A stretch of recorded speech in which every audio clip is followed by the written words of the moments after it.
इसमें तो कोई शक नहीं है कि इस्लाम की बुनियाद तौहीद और रिसालत पर है, लेकिन रिसालत का सारा निज़ाम, नबुव्वत का सारा निज़ाम हज़रत आदम से लेकर हज़रत मोहम्मद सल्लल्लाहु अलैहि वसल्लम तक जो अल्लाह ने जारी किया है, सिर्फ़ और सिर्फ तौहीद की आबियारी के लिए जारी किया है। अल्लाह ताला ने अपनी ज़ात की जो रूनुमाई है, अपनी तौहीद की जो रूनुमाई है, उसके लिए आदम से लेकर हज़रत मोहम्मद सल्लल्लाहु अलैहि वसल्लम तक अम्बिया और रसूल जो है वो दुनिया में भेजे। ये कलमा तैयबा, इसको आप देखें ज़रा, ला इलाहा इल्लल्लाह मुहम्मदुर रसूलुल्लाह, ये कलमा का जो पहला हिस्सा है वो हमेशा से यही है, ला इलाहा इल्लल्लाह ला इलाहा इल्लल्लाह। नबी आते जा रहे हैं, कलमे का दूसरा हिस्सा बदलता जा रहा है। ला इलाहा इल्लल्लाह आदम सफ़ीहुल्लाह, ला इलाहा इल्लल्लाह नूह नजीउल्लाह, ला इलाहा इल्लल्लाह दाऊद खलीफतुल्लाह, ला इलाहा इल्लल्लाह इब्राहीम खलीलुल्लाह, ला इलाहा इल्लल्लाह इस्माईल ज़बीहुल्लाह, ला इलाहा इल्लल्लाह यूसुफ सिद्दीक़ुल्लाह, मूसा कलीमुल्लाह, ईसा रूहुल्लाह और मुहम्मदुर रसूलुल्लाह। ला इलाहा इल्लल्लाह अपनी जगह पे है। इससे पता चलता है कि तमाम अंबिया अलैहिस्सलातु वस्सलाम के आने का मकसद अल्लाह की तौहीद है। इसीलिए कुरान मजीद में अगर हम देखते हैं तरतीब तौक़ीफ़ी के लिहाज से भी आगाज़ कहाँ से हो रहा है? तौहीद से। और कुरान मजीद का इख्तिताम कहाँ पे हो रहा है? तौहीद पे। अल्हम्दुलिल्लाहि रब्बिल आलमीन अर्रहमानिर रहीम मालिकि यौमिद्दीन इय्याका नअबुदु व इय्याका नस्तईन इहदिनस सिरातल मुस्तकीम। ये सब का सब जो है ये तौहीद का बयान है, बंदों की आजिज़ी का बयान है, अल्लाह के सामने झुकने का बयान है। अपनी कम हिम्मती, दरमांदगी, कमज़ोरी अल्लाह के सामने पेश की जा रही है। उसकी ताकत, उसकी क़ुव्वत, उसकी मलकियत, जो कुछ भी है उसको बयान किया जा रहा है। इसी तरह कुरान मजीद का इख्तिताम सूरतुन नास से हो रहा है। कुल अऊज़ु बिरब्बिन नास मलिकिन नास इलाहिन नास। यहाँ पर भी अल्लाह ताला की तौहीद को बयान किया जा रहा है। अल्लाह से पनाह मांगी जा रही है, अल्लाह की पनाह में आया जा रहा है, अल्लाह से शैतान के मुकाबले में मदद और कुव्वत तलब की जा रही है। आगाज़ भी तौहीद है और इख्तिताम भी तौहीद है। इससे पता चलता है कि कायनात की असल जो है वो तौहीद है। और कुरान मजीद में अल्लाह ताला ने शिरक के अलावा किसी और गुनाह के बारे में ये नहीं कहा कि मैं इसे बिल्कुल माफ़ नहीं करूँगा। इन्नल्लाह ला यग़फ़िरु अन युश्रका बिही व यग़फ़िरु मा दून ज़ालिका लिमन यशा व मन युश्रिक बिल्लाहि फ़क़द इफ़्तरा इस्मन अज़ीमा। कि जिसने अल्लाह के साथ शिरक किया अल्लाह उसको कभी माफ़ नहीं करेंगे। हाँ, शिरक के कमतर जो गुनाह हैं या शिरक से जो हल्के गुनाह हैं या इसके अलावा जो गुनाह हैं वो अल्लाह ताला चाहेंगे तो माफ़ कर देंगे। और जिसने अल्लाह ताला के साथ शिरक किया फ़क़द इफ़्तरा इस्मन अज़ीमा, उसने अल्लाह पे बहुत बड़ा बहतान बांधा है। देखें, एक तो शिरक बज़ाते खुद इतना बड़ा गुनाह है, लेकिन कहा कि अल्लाह पे बहतान लगाया उसने, ये दूसरा बड़ा गुनाह है। और फिर सूरतुन निसा की ये आयत नंबर 48 है, फिर 116 नंबर आयत बिल्कुल इसी तरह से आखिरी जुमला उसका बदलेगा, इन्नल्लाह ला यग़फ़िरु अन युश्रका बिही व यग़फ़िरु मा दून ज़ालिका लिमन यशा व मन युश्रिक बिल्लाहि फ़क़द ज़ल्ल ज़लालन बईदा। जिसने शिरक किया गोया कि वो दूर की गुमराही में जा गिरा। यहाँ पर भी एक चीज़ का इजाफा किया गया, सिर्फ गुमराही नहीं कहा, दूर की गुमराही। यहाँ पर भी सिर्फ उसके शिरक को बुरा नहीं कहा, अल्लाह के साथ झूठ बांधा नहीं कहा, बल्कि बहतान का लफ्ज़ लगाया अल्लाह ताला ने कि बहतान बांधा है उसने अल्लाह ताला की ज़ात पर। अब इस तमाम कुरान मजीद के उसलूब से और इस बयान से पता चलता है कि शिरक करने वाले को अल्लाह ताला कभी माफ़ नहीं करेंगे।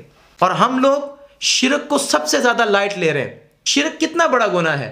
देखें, जिसने शिरक किया ना, अब वो मुशरिक रहते हुए अगर मर जाता है तो कुरान मजीद की रोशनी में, हदीस पाक की रोशनी में वो बंदा जन्नत में नहीं जा सकता। अब इसका मतलब क्या है? जैसे कोई शख्स ईमान ले आया, मुसलमान हुआ और मुसलमान होने के बाद वो मुर्तद हो गया।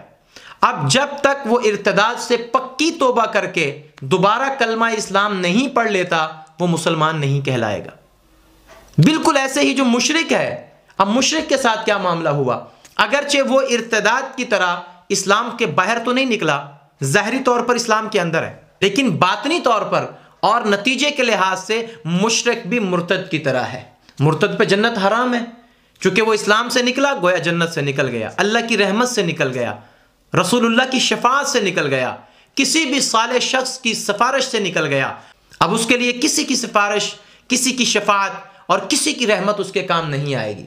इसी तरह जो मुशरिक है, मुशरिक भी रसूलुल्लाह की शफाअत से निकल गया, अल्लाह की रहमत से निकल गया और जन्नत से निकल गया। इस्लाम में ज़ाहिरी तौर पर वो रहता है, लेकिन अगर वो तौबा कर ले तो अल्लाह ताला उसको माफ़ कर देंगे। ये तो अल्लाह ताला का वादा है। तौबा कर ले, वापस इस्लाम की खूबसूरत ज़िंदगी पे आ जाए, अल्लाह उसके लिए जन्नत का फैसला करेंगे। लेकिन अगर वो तौबा करके अपने शिर्क से वापस नहीं आता तो मुसलमान होते हुए भी वो जहन्नुम में रहेगा और जहन्नुम से कभी जन्नत में नहीं आ सकेगा। अच्छा, शिर्क ऐसी चीज़ है जो गैर मुस्लिम के साथ मंसूब है। जो गैर मुस्लिम होगा, इस्लाम नहीं लाया होगा, वो लाजिमन शिर्क करेगा। लेकिन अजीब बात यह है कि गैर मुस्लिमों के पास आज शिर्क करने के लिए टाइम नहीं है, क्योंकि गैर मुस्लिम दो तरह के हैं। एक तो वो हैं जो लादीन हैं, जिनका कोई दीन नहीं है, कोई मजहब नहीं है, एथिस्ट हैं, दहरिया किस्म के लोग हैं। ठीक है, उनका तो दीन के साथ कोई ताल्लुक ही नहीं है, मादा परस्ती, साइंस, फलसफा, यही उनका खुदा है। वो तो चूंकि जिंदगी ही ऐसी गुजारते हैं कि जिसके अंदर ना तौहीद है ना शिर्क है, बस वो किसी चीज को तस्लीम ही नहीं करते। लेकिन दूसरे लोग हैं जो किसी न किसी मजहब के साथ जुड़े हुए, वो किसी न किसी मजहब का हिस्सा है। जैसे क्रिश्चियनिटी है, वहाँ एक मजहब मौजूद है, लेकिन वो भी हज़रत ईसा अलैहिस्सलाम को अल्लाह का बेटा समझते हैं और वो ये समझते हैं कि उन्होंने सूली पर चढ़ के हमारा कफ़ारा दे दिया और उनका भी बुत बनाया हुआ उन्होंने, और एक उनका एक खाका बना के, बुत बना के, पुतला बना के उन्होंने लगाया हुआ है अपनी इबादतगाह में।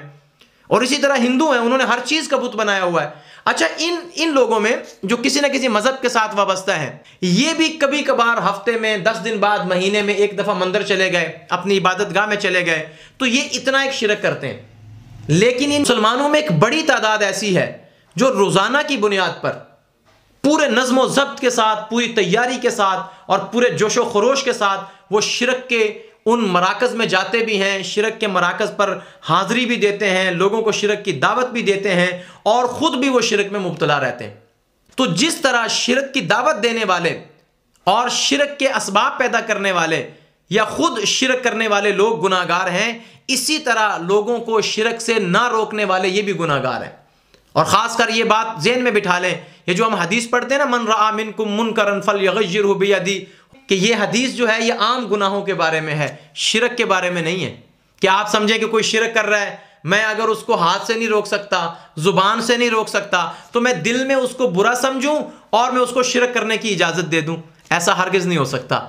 अगर दिल से बुरा समझना होता तो अंबिया अलैहिस्सलाम पे ज़्यादा कठिन हालात ऐसे आए थे कि वो उन शिरक करने वालों को दिल में बुरा समझते रहते और बैठे रहते। तन तनहा थे अंबिया और वो सारे के सारे मुशरिक थे।